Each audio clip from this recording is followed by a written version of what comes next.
নমস্কার, আমার গল্প পাঠ আসরে আপনাকে স্বাগত জানাচ্ছি। আজ পড়ছি বিন্দুর ছেলে গল্পটির অন্তিম পর্ব। বাড়ির সুমুখ দিয়ে স্কুল যাইবার পথ।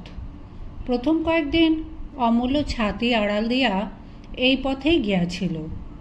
আজ দুদিন ধরিয়া সেই লাল রঙের ছাতাটি আর পথের একধার বাহিয়া গেল না। চাহিয়া চাহিয়া বিন্দুর চোখ ফাটিয়া জল পড়িতে লাগিল। তবুও সে চিলের ছাদের আড়ালে বসিয়া তেমনি এক দৃষ্টে পথের পানে চাহিয়া বসিয়া রহিল। সকালে 9-10টার সময় কত রকমের ছাতি মাথায় দিয়া কত ছেলে হাঁটিয়া গেল। স্কুলে ছুটির পর কত ছেলে সেই পথে আবার ফিরিয়া আসিল, কিন্তু সেই চলন, সেই ছাতি বিন্দুর চোখে পড়িল না। সে সন্ধ্যার সময় চোখ মুছিতে মুছিতে নামিয়া আসিয়া নরেনকে আড়ালে ডাকিয়া জিজ্ঞাসা করিল, হাঁ নরেন, এই তো স্কুলে যাবার সোজা পথ, তবে কেন সে এদিক দিয়ে আর যায় না? নরেন চুপ করিয়া রহিল। বিন্দু বলিল, বেশ তোরে, তোরা দুটি ভাই গল্প করতে করতে যাবি আসবি, সেই তো ভালো। নরেন তাহার নিজের ধরনে অমূল্যকে ভালোবাসিয়াছিল। চুপি চুপি বলিল, সে লজ্জায় আর যায় না মামি, ওই হোতা দিয়ে ঘুরে যায়। বিন্দু কষ্টে হাসিয়া বলিল, তাহার আবার লজ্জা কিসের রে? না না, তুই বলিস তাকে, সে যেন এই পথেই যায়। নরেন মাথা নাড়িয়া বলিল, কখনো যাবে না মামি। কেন যাবে না জানো? বিন্দু উৎসুক হইয়া বলিল, কেন? নরেন বলিল, তুমি রাগ করবে না? না। তাদের বাড়িতে বলে পাঠাবে না? না না। আমার মাকেও বলে দেবে না? বিন্দু অধীর হইয়া বলিল, না রে না, বল, আমি কাউকে কিচ্ছু বলবো না। নরেন ফিসফিস করিয়া বলিল, থার্ড মাস্টার অমূল্যর আচ্ছা করে কান মলে দিয়েছিল। এক মুহূর্তে বিন্দু আগুনের মতো জ্বলিয়া উঠিয়া বলিল, কেন দিলে? গায়ে হাত তুলতে আমি মানা করে দিয়েছি না? নরেন হাত নাড়িয়া বলিল, তার দোষ কি মামি? সে নূতন লোক, আমাদের চাকর, এই হেবশালাই বজ্জাত, সে এসে মাকে বলেছে। আমার মাটিও কম বজ্জাত নয় মামি, সে মাস্টারকে বলে দিতে বলেছে। থার্ড মাস্টার অমনি আচ্ছা সে কান মলেছে। কীরকম করে জানো মামি? এই রকম করে ধরে। বিন্দু তাহাকে তাড়াতাড়ি থামাইয়া দিয়ে বলিল, হেবো কি বলে দিয়েছে? নরেন বলিল, কি জানো মামি, হেবো টিফিনের সময় আমার খাবার নিয়ে যায় তো, সে ছুটে এসে বলে, কি খাবার দেখি নরেনদা? মা শুনে বলে, অমূল্য নজর দেয়। অমূল্যর কেউ খাবার নিয়ে যায় না? নরেন কপালে একবার হাত ঠেকাইয়া বলিল, কোথা পাবে মামি, তারা গরিব মানুষ, সে পকেটে করে দুটি ছোলা ভাজা নিয়ে যায়, তাই টিফিনের সময় ওদিকের গাছতলায় নুকিয়ে বসে খায়। বিন্দুর চোখের ওপর ঘর বাড়ি সমস্ত সংসার দুলিতে লাগল। সে সেইখানে বসিয়া পড়িয়া বলিল, নরেন তুই যা। সেই রাত্রে অনেক ডাকাডাকির পর বিন্দু খাইতে বসিয়া কোনো মতেই ভাত মুখে তুলিতে পারিল না। শেষে অসুখ করিতেছে বলিয়া উঠিয়া গেল। পরদিনও প্রায় উপবাস করিয়া পড়িয়া রহিল, অথচ কাহাকেও কোনো কথা বলিতেও পারিল না। একটা উপায়ও খুঁজিয়া পাইল না। তাহার কেবলই ভয় করিতে লাগিল, পাছে কথা কহিলেই তাহার নিজের অপরাধ আরও বাড়িয়া যায়। অপরাহ্নে স্বামীর আহারের সময় অভ্যাস মতো কাছে গিয়া বসিয়া অন্যদিকে চাহিয়া রহিল। কোনরূপ ভোজ্য পদার্থের দিকে কাল হইতে সে চাহিয়া দেখিতেও পারিল না। ঘরে বাতি জ্বলিতেছে, মাধব নিমিলিত চোখে চুপ করিয়া পড়িয়াছিলেন। বিন্দু আসিয়া পায়ের কাছে বসিল। মাধব চাহিয়া দেখিয়া বলিলেন, কি? বিন্দু নত মুখে স্বামীর পায়ের একটা আঙুলের নখ খুঁটিতে লাগিল। মাধব স্ত্রীর মনের কথাটা অনুমান করিয়া লইয়া আর্দ্র হইয়া বলিলেন, আমি সমস্তই বুঝি বিন্দু, কিন্তু আমার কাছে কাঁদলে কি হবে, তার কাছে যাও। বিন্দু সত্যই কাঁদিতেছিল। বলিল, তুমি যাও, আমি গিয়ে তোমার কথা বলবো, দাদা শুনতে পাবেন না। বিন্দু সে কথার জবাব না দিয়া বলিল, আমি তো বলছি আমার দোষ হয়েছে, আমি ঘাট মানছি, তুমি তাদের বলো গে। আমি পারবো না বলিয়া মাধব পাশ ফিরিয়া শুইলেন। বিন্দু আরও কতক্ষণ আশা করিয়া বসিয়া রহিল, কিন্তু মাধব কোনো কথাই আর যখন বলিলেন না, তখন সে ধীরে ধীরে উঠিয়া গেল। স্বামীর ব্যবহারে তাহার বুকের এক প্রান্ত হইতে অপর প্রান্ত পর্যন্ত একটা প্রস্তর কঠিন ধিক্কার যোজনব্যাপী পর্বতের মতো এক নিমেষের মধ্যে পরিব্যাপ্ত হইয়া গেল। আজ সে নিঃসংশয়ে বুঝিল তাহাকে সবাই ত্যাগ করিয়াছে। পরদিন প্রাতঃকালেই যাদব ছোটবধূর যাইবার অনুমতি দিয়া একখানি পত্র পাঠাইয়া দিলেন। বিন্দুর পিতা পীড়িত, সে যেন অবিলম্বে যাত্রা করে। বিন্দু সজল চোখে গাড়িতে গিয়া উঠিল। বামুন ঠাকুরুন গাড়ির কাছে আসিয়া বলিলেন, বাপকে ভালো দেখে শিগগির ফিরে এসো মা। বিন্দু নামিয়া আসিয়া তাহার পদধূলি লইতেই তিনি অত্যন্ত সংকুচিত হইয়া পড়িলেন। বিন্দুকে এমন নত এমন নম্র হইতে কেহ কোনো দিন দেখে নাই। পায়ের ধুলা মাথায় তুলিয়া বিন্দু কহিল, না মেয়ে, যাই হোক, তুমি ব্রাহ্মণের মেয়ে, বয়সে বড়, আশীর্বাদ করো যেন আর ফিরতে না হয়, এই যাওয়াই যেন আমার শেষ যাওয়া হয়। বামুন মেয়ে তদুত্তরে কিছুই বলিতে পারিলেন না। বিন্দুর শীর্ণ ক্লিষ্ট মুখখানির পানে চাহিয়া কাঁদিয়া ফেলিলেন। এ লোক এসে উপস্থিত ছিলেন, ক্ষণক্ষণ করিয়া বলিয়া উঠলেন, ও কি কথা ছোট বউ, আর কারো বাপ মায়ের কি অসুখ হয় না? বিন্দু জবাব দিল না, মুখ ফিরাইয়া চোখ মুছিল। কিছুক্ষণ পরে বলিল, তোমাকেও নমস্কার করি ঠাকুরজি, চললুম আমি।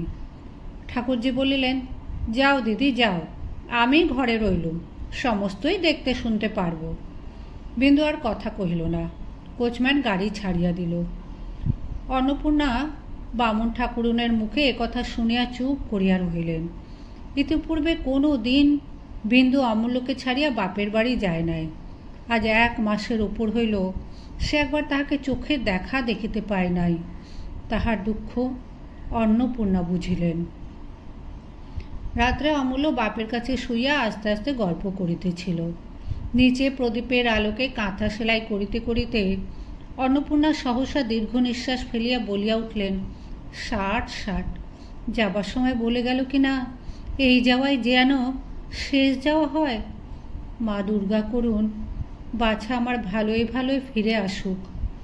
কথাটা শুনিতে পাইয়া যাদব উঠিয়া বসে বলিলেন, আগাগোড়াই কাজটা ভালো করনি বড় বউ, আমার মাকে তোমরা কেউ চিনলে না। অন্নপূর্ণা বলিলেন, সেও তো একবার দিদি বলে এলো না, তার ছেলেকেও তো সে জোর করে নিয়ে যেতে পারত, তাও তো করলে না। সেদিন সমস্ত দিন খাটুনির পর ঘরে ফিরে এলুম, উল্টে কতগুলো শক্ত কথা শুনিয়ে দিলে। যাদব বলিলেন, আমার মায়ের কথা শুধু আমি বুঝি, কিন্তু বড় বউ, এই যদি না মাপ করতে পারবে, বড় হয়েছিলে কেন? তুমিও যেমন, মাধুও তেমনই, তোমরা ধরে বেঁধে বুঝি আমার মায়ের প্রাণটা বধ করলে। অন্নপূর্ণার চোখ দিয়া টপটপ করিয়া জল পড়িতে লাগিল। অমূল্য বলিল, বাবা, ছোট মা কেন আসবে না বলেছে?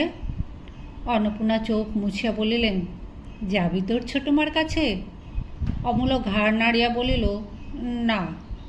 না কেন রে? ছোট মা তোর দাদামশাইয়ের বাড়ি গেছে, তুইও কাল যা। অমূল্য চুপ করিয়া রহিল। যাদব বলিলেন, যাবি অমূল্য? অমূল্য বালিশে মুখ লুকাইয়া পূর্বের মতো মাথা নাড়িতে নাড়িতে বলিল, না। কতকটা রাত্রি থাকিতেই যাদব কর্মস্থানে যাইবার জন্য প্রস্তুত হইতেন। দিন 5-6 পরে এমনি এক শেষ রাত্রে তিনি প্রস্তুত হইয়া অন্যমনস্কের মতো তামাক টানিতেছিলেন। অন্নপূর্ণা বলিলেন, বেলা হয়ে যাচ্ছে। যাদব ব্যস্ত হইয়া হুঁকাটা রাখিয়া দিয়া উঠিয়া দাঁড়াইয়া বলিলেন, আজ মনটা বড় খারাপ বড় বউ। কাল রাত্রে আমার মা যেন ওই দোরের আড়ালে এসে দাঁড়িয়েছিলেন। দুর্গা দুর্গা বলিয়া তিনি বাহির হইয়া পড়িলেন। সকালবেলা অন্নপূর্ণা ক্লান্তভাবে রান্নাঘরে কাজ করিতেছিলেন। ও বাড়ির চাকর আসিয়া সংবাদ দিল, বাবু কাল রাতে ফরাসডাঙ্গায় চলে গেছে, মার নাকি বড় ব্যামো। স্বামীর কথাটা স্মরণ করিয়া অন্নপূর্ণার বুক কাঁদিয়া উঠল। কি ব্যামো রে?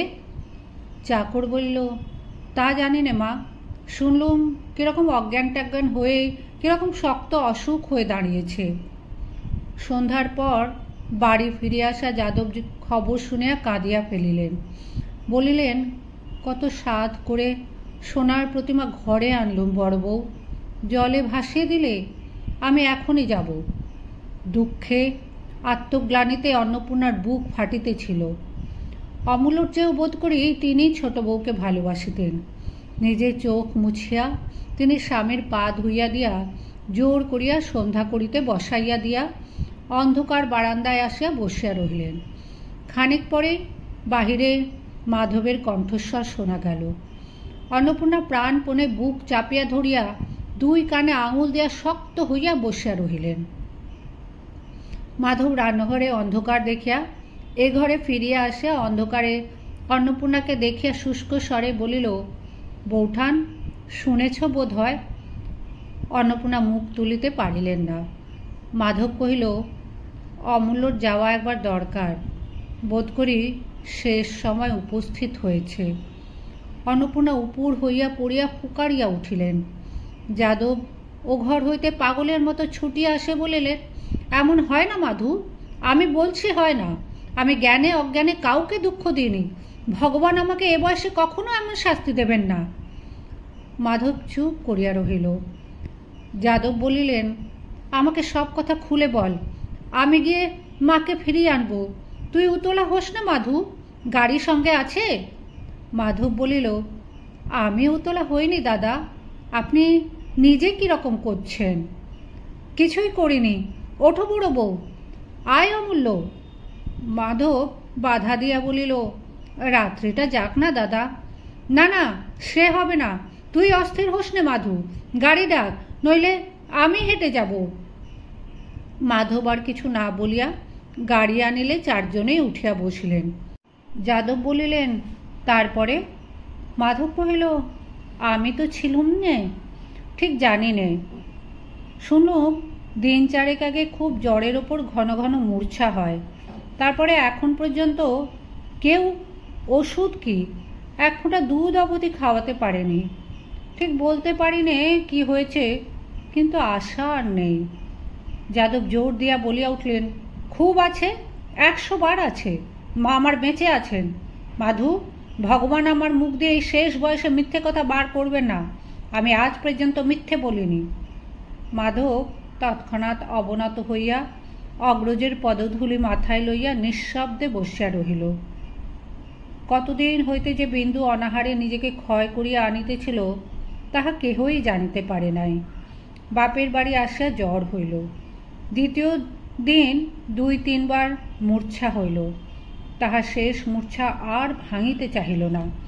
অনেক চেষ্টায় অনেক পরে যখন তাহার চৈতন্য ফিরিয়া আসিল, তখন দুর্বল নারী একেবারে বসিয়া গিয়াছে। সংবাদ পাইয়া মাধব আসিলেন। সে স্বামীর পায়ের ধুলা মাথায় লইল, কিন্তু দাঁতে দাঁত চাপিয়া রহিল।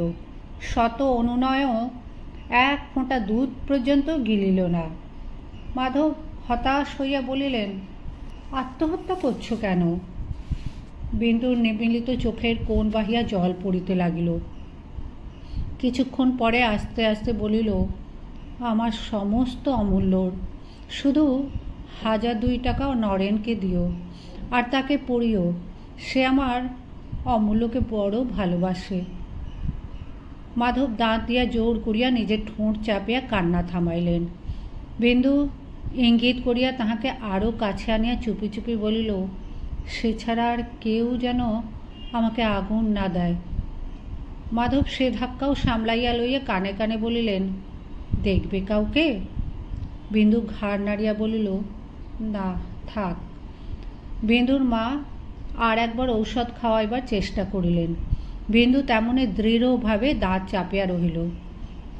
মাধব উঠিয়া দাঁড়াইয়া বলিলেন, সে হবে না বিন্দু, আমাদের কথা শুনলে না, কিন্তু যার কথা ঠেলতে পারবে না আমি তাকে আনতে চলুম। শুধু এই কথাটি আমার রেখো, যেন ফিরে এসে দেখতে পাই বলিয়া মাধব বাহিরে আসিয়া চোখ মুছিলেন। সে রাত্রে বিন্দু শান্ত হইয়া ঘুমাইল। তখন সবেমাত্র সূর্যোদয় হইতেছিল। মাধব ঘরে ঢুকিয়া দীপ নিবাইয়া জানালা খুলিয়া দিতেই বিন্দু চোখ চাহিয়া সুমুখেই প্রভাতের স্নিগ্ধ আলোকে স্বামীর মুখ দেখিয়া মৃদু হাসিয়া বলিল, কখন এলে? এই আসছি।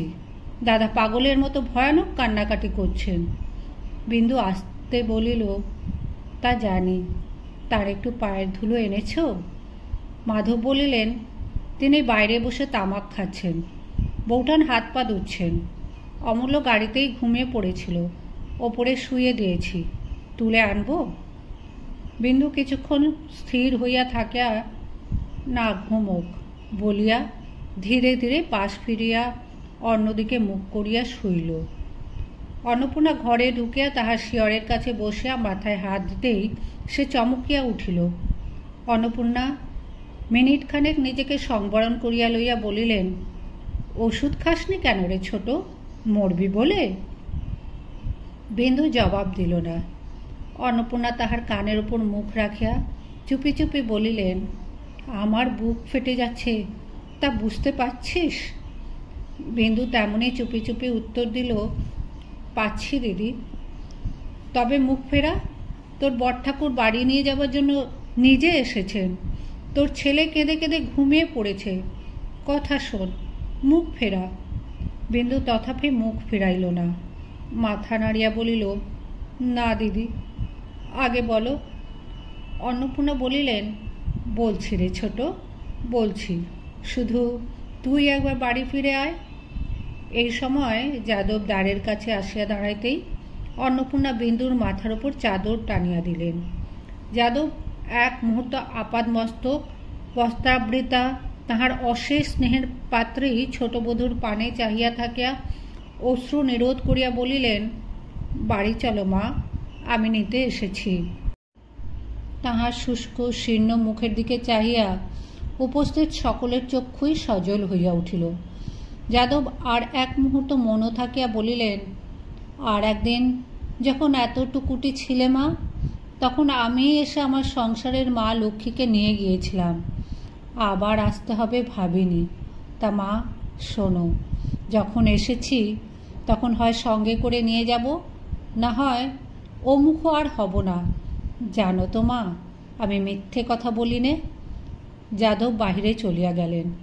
বিন্দু মুখ ফিরাইয়া বলিল, দাও দিদি, কি খেতে দেবে?